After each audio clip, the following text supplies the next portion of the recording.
as always, we want to talk about what is happening in Australia and in Australia first, and what seems to be a situation that is going to get worse in the next few days, and that is tropical cyclone that is going to make its way through central and north Queensland in the next couple of days. Cyclone Alfred, formerly Cyclone Albo, getting a bit closer now, so I'll probably stop using that term because it is about to get pretty serious. We're now at Category 3. Here's the latest from Sky News Weather. Shout out and strength and love to everyone in the path of this damn thing.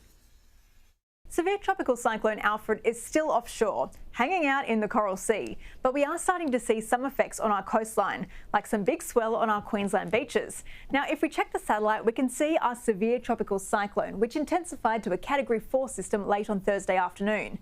Wind gusts up to 230 kilometres per hour have been recorded, but the system is still just crawling at 13 kilometres per hour. Now, most models are showing that Alfred will continue moving southwards through the Coral Sea, potentially strengthening further on Friday before starting to fizzle out in power. At this stage, it's likely Alfred will remain off the Queensland coast into the weekend and then into the start of next week.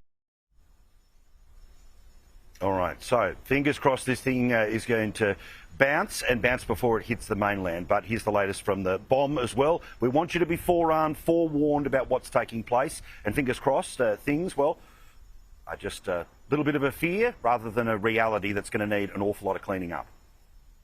At this stage, we are suggesting that the system is likely to move towards the southwest and approach the southern Queensland coast, but remain offshore.